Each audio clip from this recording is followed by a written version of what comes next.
Tonight on News Around the World, federal government signs deal to host 2027 Intra-African Trade Fair in Lagos. PDP BOT explored window of reconciliation as provided by the Court of Appeal.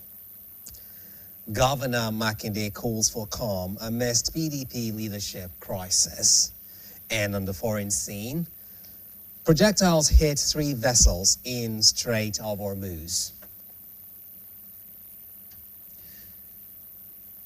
Good evening, and thank you for joining us on News Around the World here on BCOS television. I am Idowu Shekoni. In the sign language corner is Korede Oluleye. The federal government has signed the hosting agreement for the 5th Intra-African Trade Fair 2027, with Lagos selected as the official host city for the continental event aimed at boosting trade and investment across Africa. The agreement was signed on Tuesday in Lagos in partnership with the African Export-Import Bank, the African Union Commission, and the African Continental Free Trade Area Secretariat. The event also marks Nigeria's formal takeover of the hosting baton from Algeria, which hosted the 4th edition of the fair that generated $49.94 billion in trade and investment deals. Scheduled to take place from November the 5th to the 11th, 2027, IATF 2027 is targeting $50 billion in trade and investment deals, 100,000 visitors, 2,500 exhibitors, and participation from more than 100 countries. The chairperson of the IATF 2027 Advisory Council and former President of Nigeria, Chief Olusegun Obasanjo, described the hosting agreement as a milestone for both Nigeria and the African continent. The Board of Trustees, BOT, of the People's Democratic Party, PDP, has disagreed with the judgment of the Court of Appeal, which pronounced the invalidation of the November 15 to 16, 2025 National Convention that produced the Kabiru Taminu Turaki-led National Working Committee of the party. This was contained in the communique issued at the end of an expanded emergency meeting chaired by the BOT's chairman, Senator Adolphus Wabara. The BOT said it awaits the advice of its lawyers on the way forward in this regard. It added that it is disturbed by the avoidable internal leadership disputes and wranglings leading to damaging litigation with a detrimental effect on the unity and smooth running of the PDP as the major opposition party in the country. The BOT has, however, acknowledged and resolved to explore the window provided by the Court of Appeal, Ibadan Division, for reconciliation within the party. The BOT, therefore, called on all leaders and members of the PDP to jettison all personal and group interests and come together as one family in the party's overall interest and the well-being of millions of Nigerians whose hope is anchored in the PDP.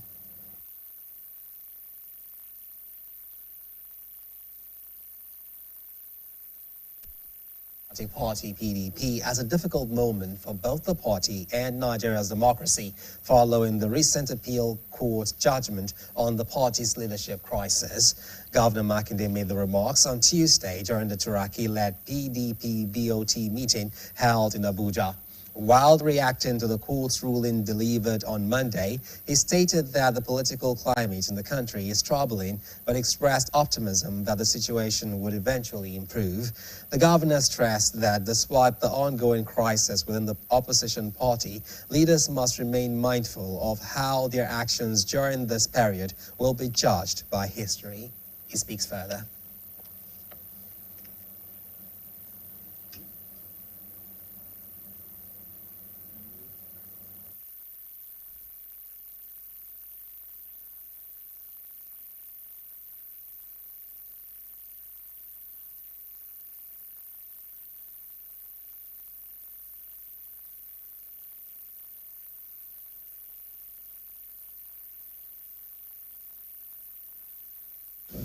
It's a challenging period for us. It's also a challenging period for democracy in Nigeria. I've been talking to people of knowledge, people who have been involved in the political evolution of this country. And none of them are seeing a political landscape that is close to what we are witnessing today. I can only say, on behalf of, well, we're only two remaining, but we're not bothered. I can say personally, and on behalf of my chairman, that when the story of this period is told, and when the story of democracy in Nigeria is told, they will find us on the side of the people. So please, I can only say that this period will also go away. It will pass away. So whatever role we want to play as individuals and collectively as a party, we must be conscious of what history is going to record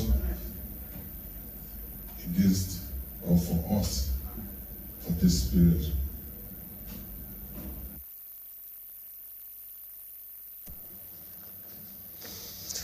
Wife of the Oyo State Governor, Engineer Tamunominini Makinde, has inaugurated a newly renovated marriage registry and multi-purpose hall named in her honor in Egbeda local government area of the state. Bimisola Adebayo reports that the colorful event attracted top politicians, traditional rulers, and supporters of the People's Democratic Party. It was a moment of celebration and excitement in Egbeda local government area as dignitaries, community leaders, and residents gathered to witness the inauguration of the newly renovated Tamuno Minine Makinde Marriage Registry and Multipurpose Hall. The project, named after the wife of the Oyo State Governor, Mrs. Tamuno Minine Makinde, was officially unveiled at Miss Pomp and Pageantry, symbolizing the appreciation and recognition she enjoys within the community. The event attracted the presence of top government officials, political leaders, royal fathers, and loyal members of the People's Democratic Party, who described the renovation of the facility as a positive step towards enhancing social activities and community engagement in the local government area. In her remarks, Mrs. Tamuno Minine Makinde said the marriage registry would serve as a befitting venue for couples intending to formalize their unions, stressing that marriage remains a vital institution that strengthens families and society at large. She explained that the newly renovated registry would provide a standard, comfortable, and dignified environment where couples can celebrate one of the most important milestones in their lives. It is my prayer that God will bless and uphold all the marriages that will be held in this building. And they will stand the test of time and never break down. Furthermore, I thank the chairman of the Egbeda local government once again for providing a 1-year prepaid health insurance plan for the elderly people in Egbeda local government. Speaking earlier, the chairman of Egbeda local government, Mr. Sikiru Soda, said the transformation of the facility was made possible through the enabling environment created by the Oyo State Governor, Engineer Seyi Makinde. He commended the First Lady for her continuous support towards initiatives that promote development at the grassroots level, noting that the upgraded hall would serve multi-purposes for residents of the area. Your presence here today is a profound encouragement, not just to me personally, but to the entire people of this local government. Your unwavering commitment to grassroots development Women empowerment and social welfare remain a beacon of hope across the state, and we are proud to be among the beneficiaries of your goodwill and leadership. Some stakeholders at the event also applauded the initiative, emphasizing that such projects will promote unity, strengthen social relationships, and provide a conducive space for community gatherings. Bimisola Adebayo, BCOS News. The Oyo State Civil Service Commission has set aside Thursday, the 12th of March 2026, for an interactive session with directors of administration and supplies, as well as directors of personnel in all ministries, departments, and agencies. The interactive session will hold at the new local government building, Secretariat, Ibadan, by 10 a.m. According to the chairman, Alhaji Chief Kamoru Adiribigbe, the interactive session is aimed at discussing and clarifying relevant guidelines to ensure adequate preparation for error-free 2026 promotion exercise. Alhaji Adiribigbe urged all participants to attend punctually and participate actively to ensure that all stakeholders are on the same page. The chairman further appreciated the executive governor of the state, Engineer Seyi Makinde, for his usual readiness to ensure that workers' welfare is guaranteed. The Oyo State Commissioner of Police has ordered a thorough investigation into allegations of unprofessional conduct by operatives of the Jobele Police State Division. The directive followed a protest reportedly witnessed on Tuesday over the conduct of some officers attached to the division.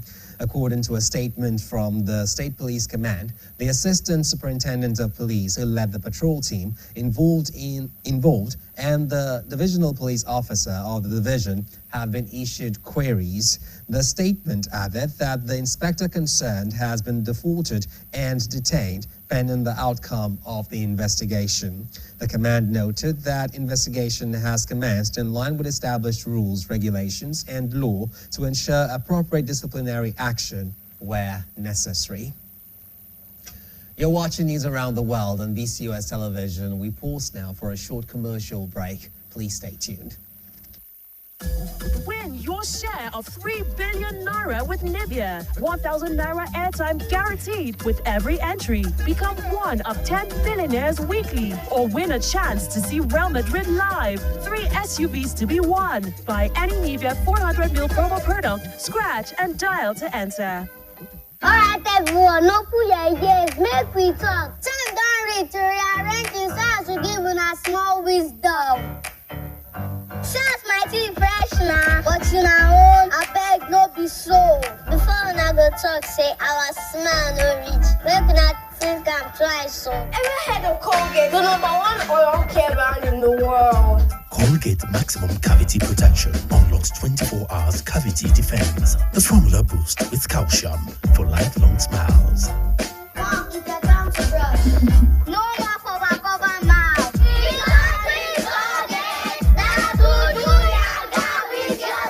Colgate for 24 hours maximum cavity protection.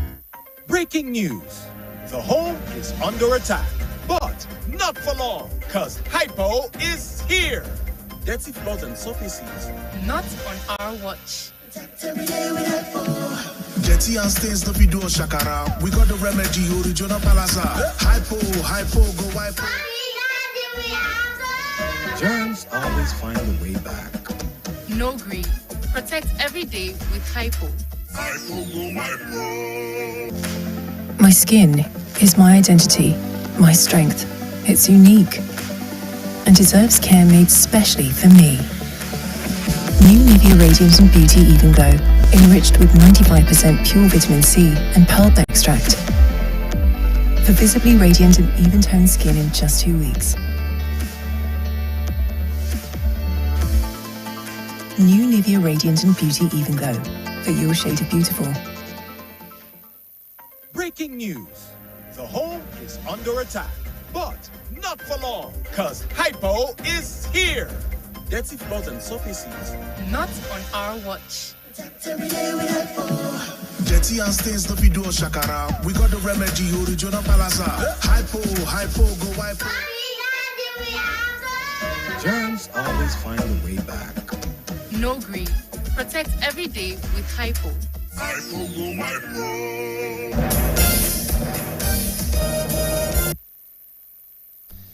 Many thanks for staying tuned. The House of Representatives has asked the federal government of Nigeria to rescind its blanket invalidation of degree certificates obtained from the Republic of Benin and Togo. The decision followed the consideration and approval of reports from the House Committee on Public Petitions, which reviewed complaints arising from the government's ban on recognizing university degrees from the two countries. Lawmakers urged the government to adopt a case-by-case verification mechanism to address confirmed cases of academic fraud instead of imposing a blanket sanction. The House also recommended that the Federal Ministry of Education collaborate with education authorities in Benin and Togo to strengthen verification systems and authenticate foreign qualifications. In addition, the Chamber called on the National Orientation Agency and the Ministry of Information to raise public awareness on how Nigerians can verify the accreditation status of foreign institutions and obtain equivalent certification where required. The federal government of Nigeria has launched an initiative to connect schools nationwide to reliable internet services, aiming to expand digital learning and integrate technologies such as artificial intelligence into the education system. The program follows a directive by Bola Tinubu to accelerate digital infrastructure and ensure key sectors, particularly education, benefit from broadband and telecommunications investments. To drive the plan, the Minister of Education, Tunji Alausa, and the Minister of Communications, Innovation and Digital Economy, Bosun Tijani, met with stakeholders in Abuja to coordinate the nationwide school connectivity program.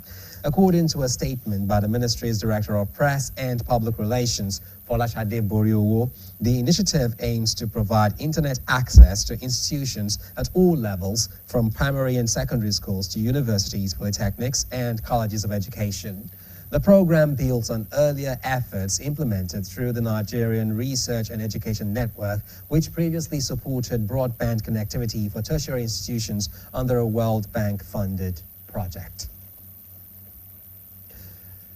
Experts have said the alleged 210 trillion naira corruption case involving the Nigerian National Petroleum Company Limited (NNPCL) should not be allowed to die at the National Assembly of Nigeria, but should be thoroughly investigated by relevant anti-corruption agencies until the root of the matter is uncovered and those responsible punished.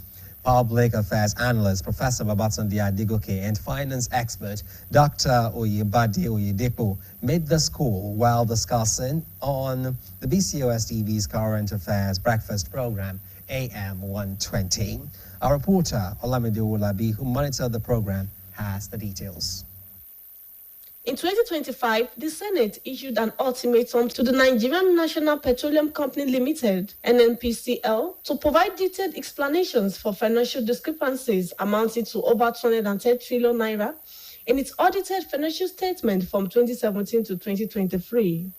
Recently, the Senate Committee on Public Accounts also summoned a Chief Executive Officer of the NNPCL, Mele Kyari, and his management team over the alleged discrepancies. Speaking on the issue during the AM 120 program, Public Affairs Analyst Professor Babatunde Adegoke said the allegations did not come as a surprise, noting that corruption has long been associated with the operations of the National Oil Company. He argued that the discrepancies were unlikely to be the result of oversight, miscalculation, or error, but rather a deliberate act, stressing that the organization had often escaped accountability. Professor Adegoke added that as a corporate organization in which the government invests heavily, the NNPCL should have strong internal mechanisms to check its financial activities. See, there's a problem, and one of the problems that we have is what even the president, by the executive power that came about just some few weeks back, was trying to take care of. You see, I think NNPC has been given such liberty to do whatever it wants with our collective money. And that's why they've been doing all that. So I think the issue here is, yes, NNPC is a corporate organization, but even every corporate organization has some people that look at what they are doing. Do we have that in place? If we have it in place, are they not part of the corruption network? So that even when NNPCL has done something wrong, they just overlook it. Also speaking on the program, a finance expert and public affairs analyst, Dr. Yebade Oyedepo, said he received the news with mixed feelings, as according to him, corruption in the country is not new, while the escape of the alleged discrepancy is alarming. He noted that the amount involved is more than 6 years of Nigeria's national budget, adding that such resources could have been channeled into critical sectors such as healthcare, infrastructure, and security for the benefit of citizens. I can't say it was an oversight, and that's why I said, when the report came out in 2016, they didn't let us know what they did in form of investigation. It's only that, they failed to, avail us of it again. So they ought to have gone into it to establish it. And also, the Office of the Auditor General of the Federation have oversight functions. They review the records.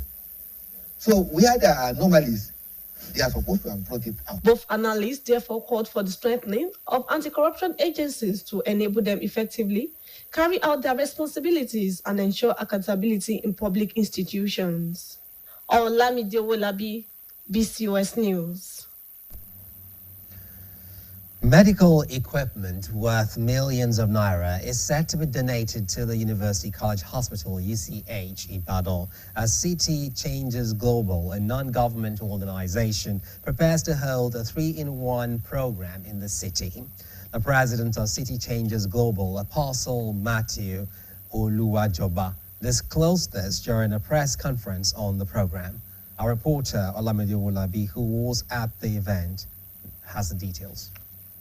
City Rangers Global is a non-governmental organization founded in 2010 by Apostle Matthew Oluwajoba, dedicated to leadership development, capacity building, and humanitarian services, particularly providing support for people in need. As part of preparations for a 2026 3-in-1 program in Ibadan, which includes a leadership repositioning conference, medical outreach, and donation of medical equipment to the University College Hospital, Ibadan, the organization held a press conference to outline its activities. Addressing journalists, the president of City Changers Global, Apostle Matthew Oluwajoba, explained that he was motivated to establish the organization after witnessing cases of health negligence around him, which inspired him to support government efforts in providing humanitarian assistance. He stated that the Leadership Repositioning Conference will hold tomorrow, Thursday, 12th March, at the International Conference Center, Ibadan. He added that a 2-day medical outreach for about 3,000 people will hold at Glory Tabernacle Ministry, Ojuri Bodija, on Friday, 13th March, and Saturday, 14th March, 2026, from 8 a.m. to 4:30 p.m. daily. One of our agenda is to take care of the ministries, especially the ministers of God, and to take care of all leaders in the society, leaders in the community, leaders in the government sector, leaders in various organizations, especially leaders in Christendom. Our objective is to make sure that leaders are being equipped. Leaders will be able to understand what they are being called to and what they are being called for. In his remarks, the director of City Changers Global, Reverend Francis Adishola, said pre-registration had earlier been conducted for the medical outreach, noting that participants will need a card to gain entry into the venue, although registration will still be available at the venue. Already we had the pre-registration, of which over 1,600 to 1,700 have pre-registered with their access card. Because without the access card, you cannot come into the venue. And we're doing that in order to be better organized, to avoid what we call stampede, all right, so that if you have our access card and you have the opportunity to enter into that place.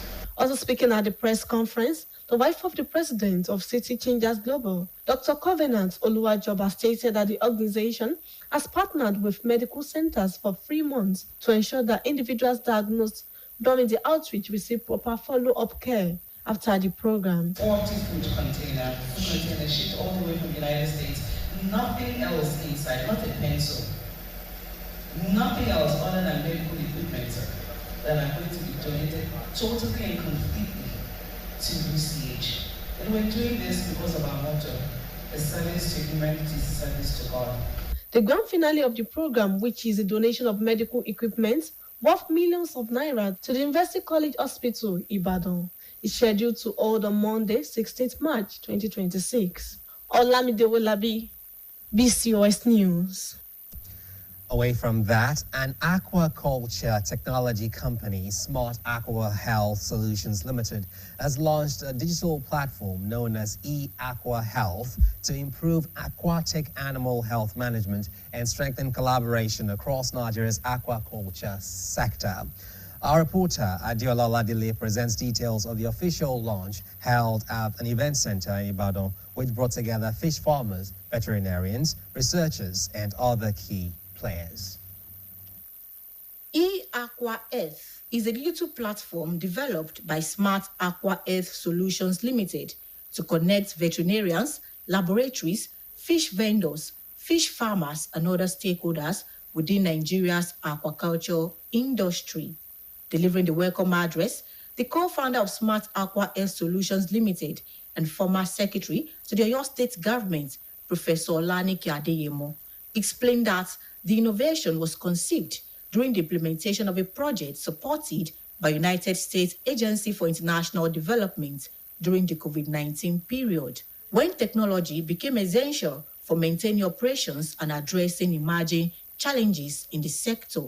Professor Adeyemo added that over the next 2 years, Smart Aqua Earth Solutions Limited aims to become a leading technology-enabled aqua earth provider in Africa, with a marketplace connecting fish farmers, vendors, veterinarians, and other stakeholders to improve aquaculture productivity, strengthen biosecurity, and ensure sustainable fish production. Research in Nigeria, most of the time we are accused that when you do research, it ends up in publications and there is no impact on the ground. So this is a product, a spin-off of research. We found out there were problems, and this is the solution that we are providing to target the problems, the challenges, and that's the only way we can move Nigeria forward. So part of what we hope to provide solution for is for farmers to be able to have access to veterinarians, to be able to have access to everything they need, including finance. In their goodwill messages, stakeholders expressed optimism that the platform would drive innovation in fish farming by serving as a bridge connecting farmers, vendors, and other industry players, both within and outside Nigeria, for access to inputs, machinery, and related services.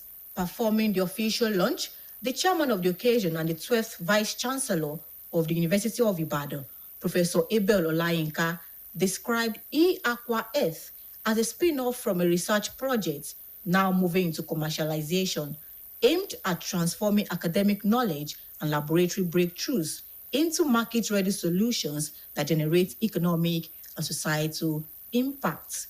He urged fish farmers and vendors to embrace the digital platform and collaborate with stakeholders to improve productivity and sustainability in the aquaculture industry. It's a smart solution, and I think to bring the practitioners in the field with the experts in various universities, especially for this research and innovation group, to improve the health of our people through the consumption of fish.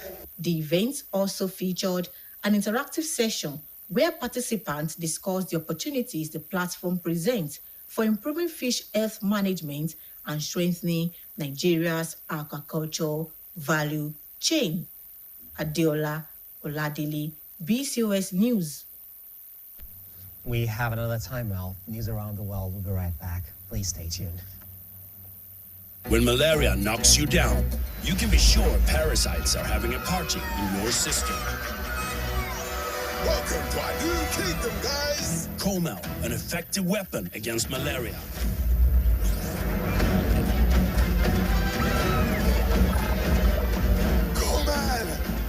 Attacking the parasite army directly to give you express relief and get you back on your feet effectively. Comel on malaria gone.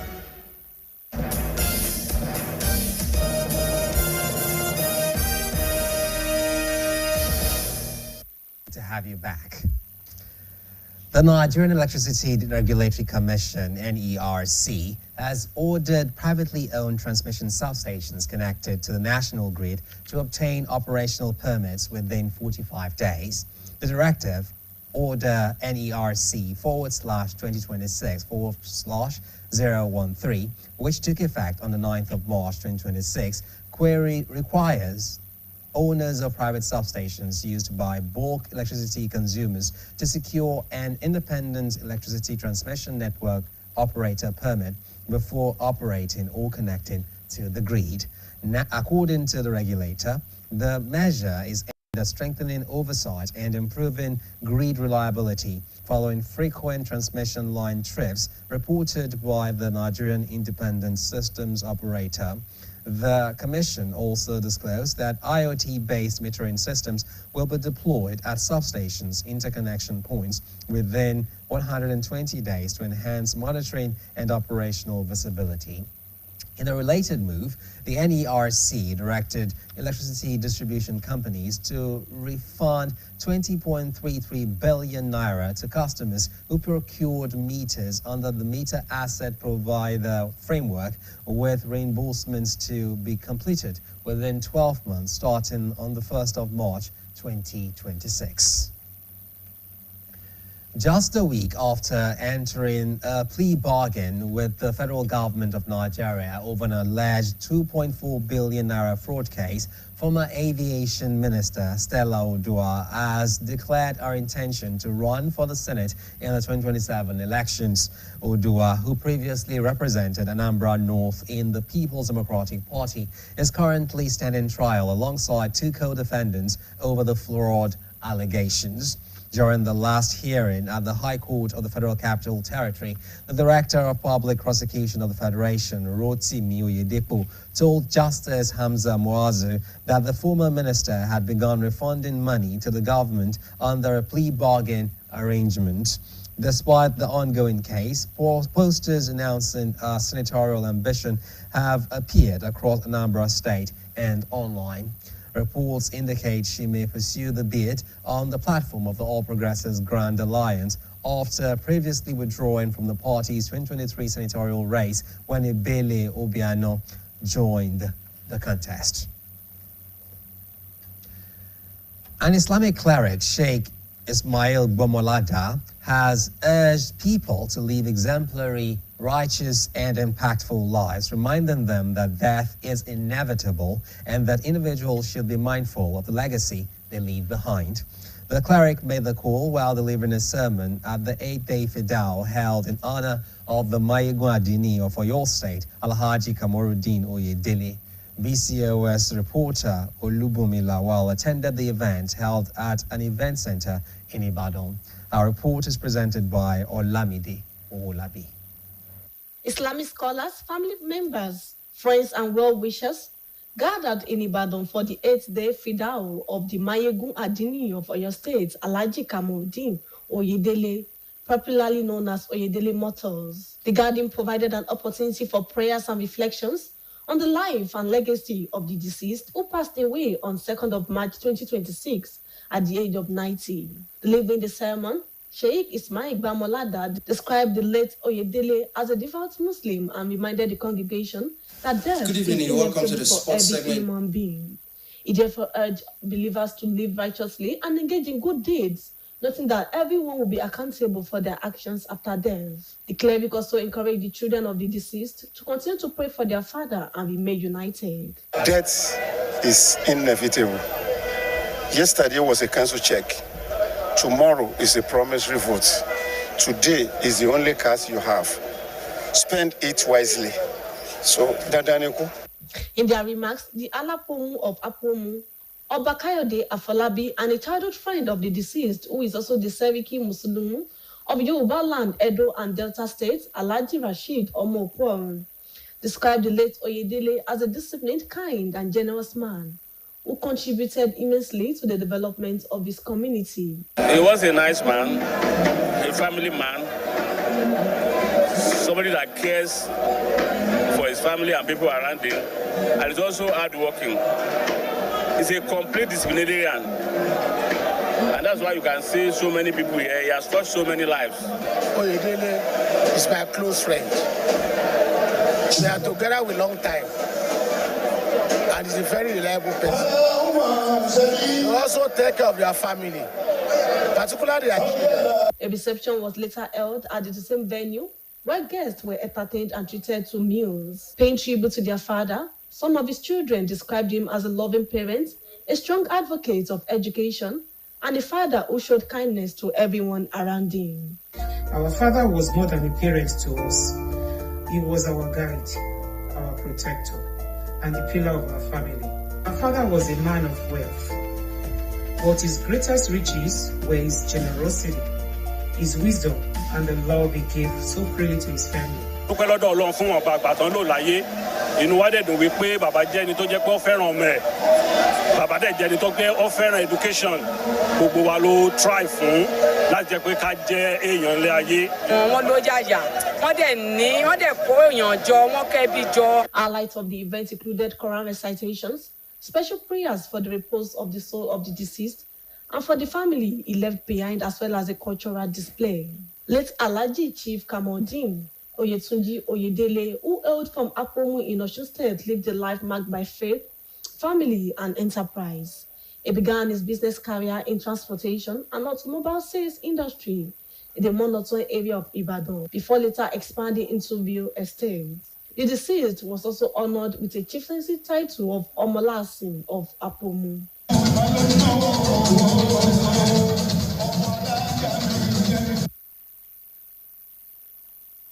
May soul rest in peace. You're still watching News Around the World on BCOS television. We pause for another commercial break, and when we return, we'll be time for the sports segment of the news. Please don't go anywhere.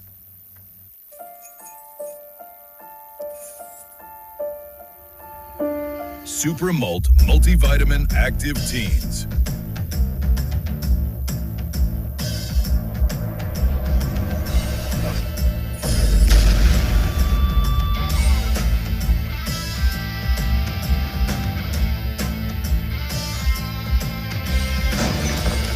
Super Malt Multivitamin Active Teens. Shine on. Buy any participating Coca-Cola glass or PET bottle and stand a chance to win your share of 600 million naira in cash and seriously tasty prizes.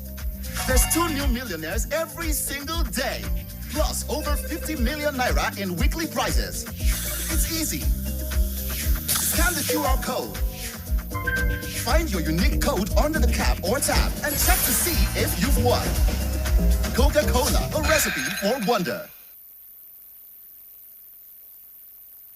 News. My name is Toby Ajewale. 19-year-old Nigerian midfielder Daniel Dega, who plays for Molda FK, has been convicted of sexual assault by the Romsdale District Court. The court sentenced him to 6 months in prison for a sexual act without consent stemming from an incident in April 2025. He was also ordered to pay 10,000 Norwegian kroner in legal costs. The guy was charged in December 2025. His lawyer, Astrid Bolstad, insists the encounter was consensual and confirms an appeal is planned. And on the African continent, Jean-Guy Blaise Mayolas, president of the Congolese Football Federation, FECOFOOT, has received a life prison sentence after an 8-month investigation into financial misconduct, convicted in absentia of money laundering, embezzlement, forgery, and using falsified documents. The case involved misappropriation of FIFA funds. 2 other senior officials, Secretary General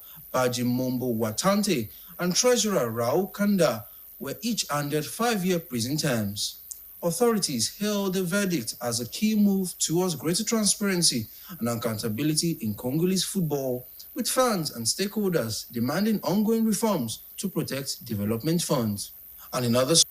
And that will be all, and it's back to news around the world. My name is Toby Ajowole. Foreign scene, 3 cargo vessels attempting to transit the Strait of Hormuz have reportedly been struck by projectiles, raising fresh security concerns in the strategic waterways. One of the attacks hit a Thailand-flagged bulk carrier, sparking a fire and forcing most of the crew to abandon the vessel. Authorities say 3 crew members from the Thai ship remain unaccounted for. Foreign Desk Editor Folashade Akintola compiled the details and other stories as presented by Khadija Lawal. The U.S. military said it eliminated 16 Iranian mine-laying ships in the area after President Trump warned Iran not to put out any mines there. Iran's Islamic Revolutionary Guard Corps, IRGC, has threatened to attack economic centers and banks related to United States and Israeli entities in the region after what is called an attack on an Iranian bank, with the war in its 12th day. A spokesperson for the Qatam Al-Hambiya headquarters, a group described as IRGC owned by the United Nations, has warned that people of the region should not be within 1 kilometer radius of banks. Iran's counter-attacks have continued as explosions have rocked Tehran, as Iran stated that U.S. and Israeli forces have bombed nearly 10,000 civilian sites in the country and killed more than 1,300 civilians since the war began on February 28. The IRGC-affiliated Tasnim news agency released a list of offices and infrastructure run by the top U.S. companies with Israeli links whose technology has been used for military applications, describing them as Iran's new targets. Meanwhile, at least 6 people have been killed and others injured after a bus caught fire in a town in western Switzerland, according to police. The incident took place on Tuesday in the center of Casas, known in French as Chier 3, in Fribourg Canton, after 20 kilometers from the capital Bern. At least 3 people were taken to hospital, police said, and there were reports that a rescuer was also hurt. The cause of the fire is not yet known, but local police said the fire was believed to have been started deliberately. There have been reports that a person doused themselves in gasoline, but the authorities said they could not immediately confirm this. While the act is thought to be intentional, there is no evidence it was terror-related. A spokesperson for Fribourg Police told the press on Wednesday. And lastly, at least 30 people have been killed in floods and landslides triggered by heavy rainfall in the Gamo zone of southern Ethiopia. Local officials. All right, to end news around the world, here again are the top stories.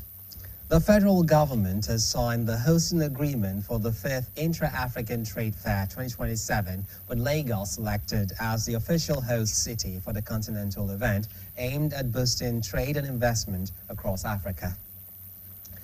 The Board of Trustees and the People's Democratic Party has disagreed with the judgment of the Court of Appeal, which pronounced the invalidation of the 15th to 16th November 2025 National Convention that produced the Kabiru Tanimu Turaki-led National Working Committee of the party. Your state governor, Engineer Sheyi Makinde, has described the current situation within the People's Democratic Party as a difficult moment for both the party and Nigeria's democracy, following the recent appeal court's judgment on the party's leadership crisis. We also told you that 3 cargo vessels attempting to transit the Strait of Hormuz have reportedly been struck by projectiles, raising fresh security concerns in the strategic waterways. The BCOS website is live. Kindly visit us at www.bcostv.com. You can also watch us on GoTV, channel 134, and on StarTimes, channel 113. Now, before I go, don't join hoodlums in threatening the peaceful coexistence of the country, for it is only in an atmosphere of peace that development thrives. That's news around the world from me and the team here. Many thanks for watching. Good night.